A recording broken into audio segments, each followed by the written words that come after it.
Thanks for joining us today for our sixth and final part of our Intro to Yoga series, all about Ayurveda. So, what is Ayurveda? It is the sister science to yoga, and it's the world's oldest comprehensive medical system, which is pretty awesome. It's been around for over 5,000 years, and it's based off the principles and elements of nature. So the sun, the moon, water, air, and these kind of things never really go out of date.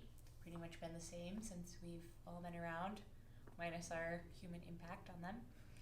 So what I love about Ayurveda is that it treats the whole person, and it is more of a preventative medicine versus Western methods that treat the illness.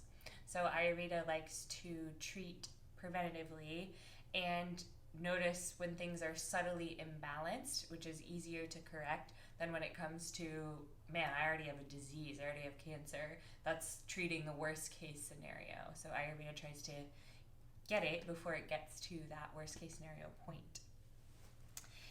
And what else I love about Ayurveda is that it really sees the client or the patient as the healer. So all of the healing mechanisms that are required are within the body of the client. So if I cut my hand, my body is going to regrow new skin, it's going to close over the wound, it's going to regenerate, and it's going to completely be gone in, let's say, 2 weeks. And my body was the one who did that. So even if I went to a doctor for it, they aren't going to be able to regenerate my skin for me like my body can. So because of that, Ayurveda sees the client as a healer, which I love that. Mm-hmm. And another cool little fact is that anywhere from 250 to 700 years before Hippocrates, give or take 500 years, they were performing transplant surgeries with Ayurvedic technology, if you will, that are now recognized as more simple and more effective than even modern methods, which is pretty mind-blowing if you think about it. So, that being said, there is so much to Ayurveda. Actually, if you're learning from a Ayurvedic practitioner, the teacher that I learned from, he says that when he's teaching students, they will take the shlokas, or a verse that is from the Ayurvedic text, and they will look at that, just 2 verses, for 6 months. So you could really go so in depth into Ayurveda, but again, this is just a general overview to give you kind of an idea of what it is, some of the basic principles, and some tips to how to incorporate Ayurveda into your life to live more holistically, have more well-being. So Chris is going to take it away, talking about the doshas. So Ayurveda breaks down our body into 3 constituents, or doshas. They're principles of the universe reflected in our bodies. They are what Ayurveda sees as going in or out of balance, and they're what Ayurveda uses to help try and balance our body. Dosha, the word itself, actually means that which can easily go out of balance. So the first one that we're going to talk about is Vata, or the king of the doshas. Vata is all about movement, so moving energy. And the cool thing about when we talk about the doshas is when we start talking about what that dosha is about, you'll instantly think of people who represents those qualities. So you'll be able to say, oh, that person's a Vata person, or that person's a Pitta person, based on some of these qualities. And that's true, but not entirely. So we'll talk about that in a moment. So Vata is all about movement. Everything is in movement. The element is air. It's all about dry, light, cold, rough, subtle, mobile. The energy of action, transportation, movement, breathing, removal of waste and pumping of the heart, air into ether. So it's that movement that's going on within our body. Yeah, and that's why it's the king of the doshas because without movement, nothing could happen. So it's the moving force behind everything. It's removing the waste, it's pumping the heart, it's breath in the lungs. So it's typically out of balance for a lot of people. So they say if you pacify the vata, that everything else can kind of fall into place as a general rule. Yeah. So next is the Pitta dosha. So Pitta, the elements are fire and water. It is mostly fire, but it is a little bit of water as well. And this is the energy of transformation, conversion, and digestion. Some of the aspects of Pitta, which it can be seen in people, but also these aspects can be seen throughout the world, throughout nature.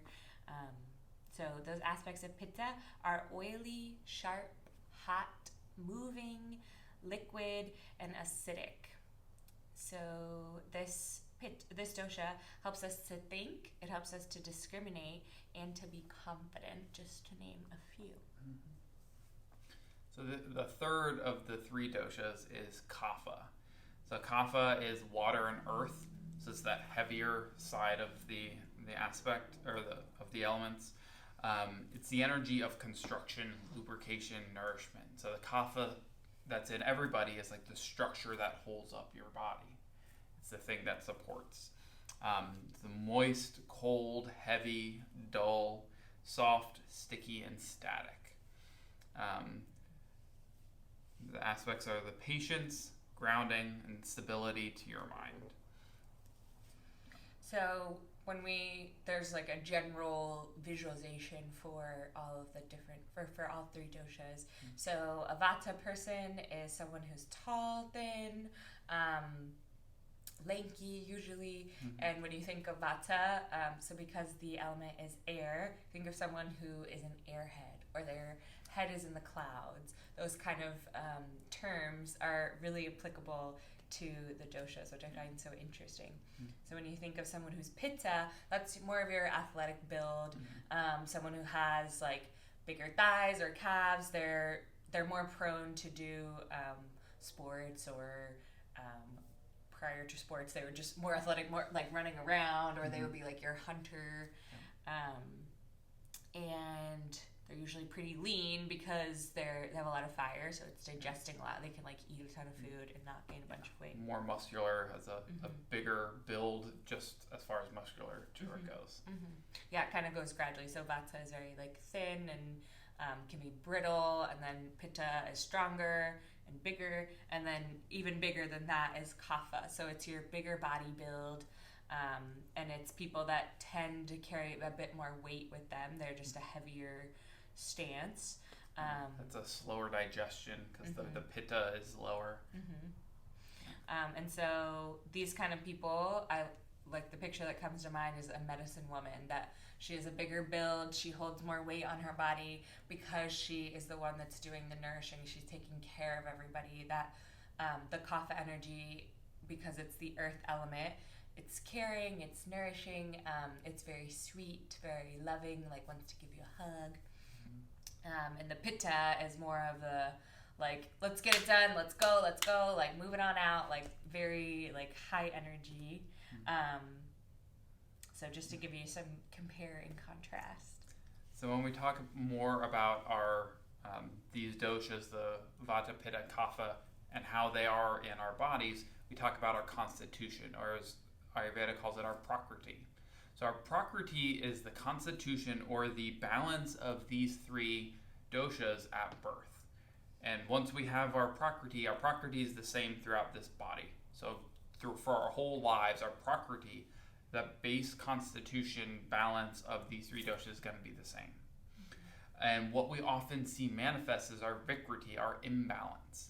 So all three of these doshas, we're working towards keeping them in the balance with what they should be based on our body, our specific body. And it's going to be different for everyone. And the more each individual one moves out of balance, it creates a false Prakriti, or your Vikriti. It's what's expressed, what we see in the world. So you'll see the imbalances through our Vikriti, the imbalance that we have. So the idea is we're trying to balance all the doshas to go from that Vikriti to eliminate that, so we can go back to that natural Prakriti, that natural state of constitution within each person's body.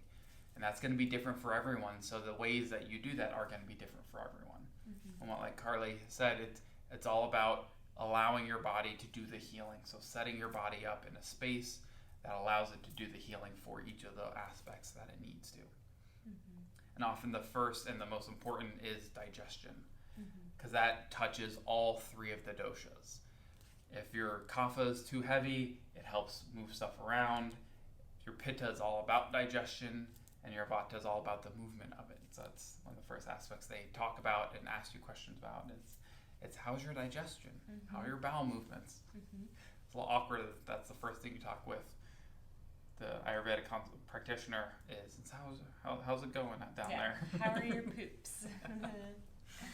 And while we're on the subject of poop, your poops should come out like a well-formed banana is how they should ideally be. And that is one of the quickest signs to know how your body is doing is how are your bowel movements. So, which is crazy that we're not asked any of those things in modern, if you go to see a doctor, they're not going to ask you about your poops unless you specifically bring up that I'm feeling constipated, and they'll just give you some Metamucil or something. So moving on, another key element of Ayurveda is the gunas. So this is the different aspects of our world, and they can all fall under these three categories. There's tons of gunas. There's 20 main ones, but we're just going to talk about the top three. So sattvic is purity. It's that bliss. It's living in tune with nature. So if you're living a sattvic lifestyle, you're having a lot of organic food. You're not having alcohol. Things are nourishing and uplifting. It's more of that positive, blissful kind of state. And then Rajasic, and they kind of match a bit with the Vata, Pitta, Kapha. So the Rajasic is more of the movement. It's the fiery aspect. And did you want to say anything about the Rajasic? No? Okay, great. And then the Tamasic is more of the inert energy. So it's still, it's slow, it's stagnant, it's heavy. Rajasic I like to kind of think of hot sauce a little bit. Which hot sauce, and all of these are necessary, and all of these can be seen throughout. These are all in everything. So hot sauce is great, but we don't want hot sauce all the time, and not only hot sauce. So that's true. A sriracha only diet. So sattvic is again more of the bliss, Rajasic more of the spice, the heat, and then Tamasic more of the heavy, still energy. So those are your very, very basic tenets, and there is so much more to go into. And also, I've done a year-long training, but I feel like a year is hardly enough to really tap into everything. So it's one of those topics of the more you learn, the more you realize how much is out there to learn. But still, even just understanding what your constitution is and how to work and eat and live your life in balance with that constitution can make major changes in your life. I was blessed enough to have a consultation during Carrlee's training, and just changing when I eat affected a lot in my body, and I noticed a lot of positive changes that have occurred from it. So just being aware of what your constitution is and how you can live your life to help try and balance that in the most basic way is very profound and powerful. And there's tons of tests or questionnaires that you can do online about what is my dosha quiz, and that can give you an idea of where you fall as far as am I more pitta, am I more kapha. Most people will have two predominantly present in their lives. Some people have what they call tridosha, all three, but that's less common. So, and probably just based off what you've heard us say, you probably know that like, oh, I'm more Kapha or I'm more Pitta. And we can also have different constitutions with our mind than with our bodies. We can have a Vata mind with a Kapha body as well. And some other practical tips that I want to share with you guys, one of the biggest things is drinking warm water first thing in the morning. So when we first wake up, our body is dehydrated and it needs to be replenished. And the warm water is more easily assimilated into our body versus cold water. So if you think of your belly as a fire and goes right along with our solar plexus, that the element is fire for that, right? Yep. Yeah. Right? So we have see the last video about the energetic body. Yeah.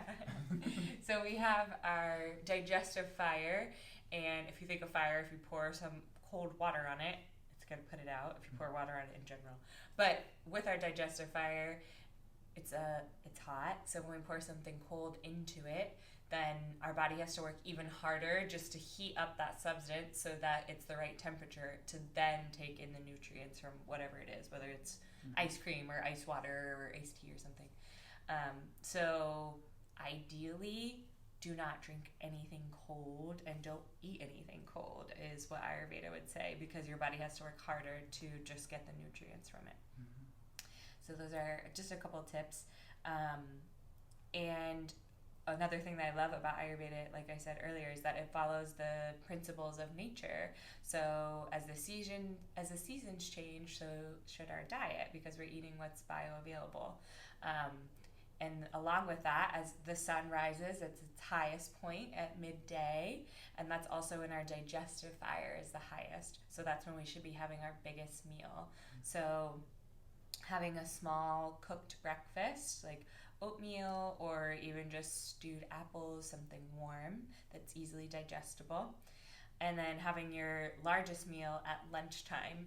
So having your rices or breads or whatever that's like heavier that you might want to eat, having that midday because your digestive fire is the highest. And stuff that's harder to break down in your body. So your juices are ready to go and break that down. And then as the sun is setting, so is our digestive fire. Our body is starting to wind down for the day. So we don't want to have a huge dinner. We want to have it be something simple, light, that's easy to digest. And raw foods are typically harder for the body to digest because it's not cooked. So the body has to cook it and then absorb the nutrients. So having cooked vegetables as opposed to a salad is going to be easier to digest. And I feel like there's a couple other things I wanted to note that are not coming to mind. Oh, eating the same time every day is also key. So they say to eat within an hour window every single day. So for each meal. For each meal, yeah. So having your breakfast be anywhere from 8 to 9. Having adequate time in between your meals is also important according to Ayurveda, so that the body has time to digest. So if we're eating too close together or too close to going to bed, then we're going to bed with a full stomach. The body hasn't properly digested it, so it's actually sitting and starting to rot in the belly, and it is of course disruptive to sleep.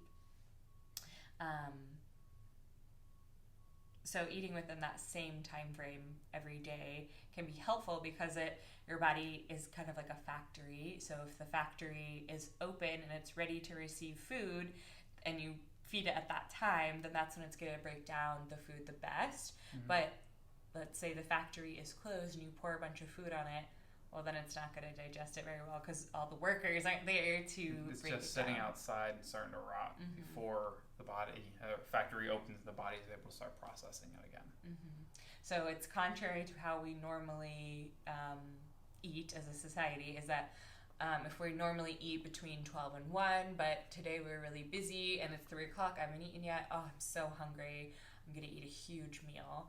Well, really we should be eating a bit less than we normally would if we're eating out of our normal time frame, because the body isn't in its prime time to digest. So definitely what Chris said, the Agni, or your digestive fire, is one of the key components to living a sattvic life and to finding balance within your doshas. one final thing I will say, just an easy thing to incorporate into your life, is to use a copper tongue scraper. So just brushing your tongue doesn't get everything off of it. That's where a lot of the bacteria sit and accumulate, especially when we wake up in the morning after we've been sleeping all night. And that is a great way to check your digestion, is stick your tongue out in the morning. And if there's a white coating, or what Ayurveda calls ama, a waste, on the tongue, then that means you have poor digestion, which I pretty much see that every morning. So even though I am working on it and try to eat within the same time frame and cooked meals, it's still a process, and there's a lot of other factors that contribute. But just scraping your tongue every morning and every night with a copper tongue scraper helps to clean out that waste, and so it can help the body to process and function better. So what we'd like to close with is Ayurveda's definition of health, which I think is so great and so different from our modern way of looking at health. Rather than just an absence of disease, Ayurveda says that we have balance within our doshas, within our digestion and metabolism, that we are nourishing our tissues, the connective tissues of the body, that our body is properly removing waste, and that we have a vibrant, pleasant mind and soul. And that is the definition of health according to Ayurveda, which I think is beautiful because it's so incorporating of the whole person, that the whole body, the whole being. So if you would like to learn more, or you have specific questions, please leave a comment below. Make sure to give this video a thumbs up. Make sure to subscribe and turn on notifications so you don't miss any videos. And if you haven't seen any of the other ones, we have 5 other videos before this you can check out. All a general overview of different aspects of yoga. Thank you guys so much for joining us for this whole series, and we hope that you enjoy any of the other videos. Thank you so much. Namaste.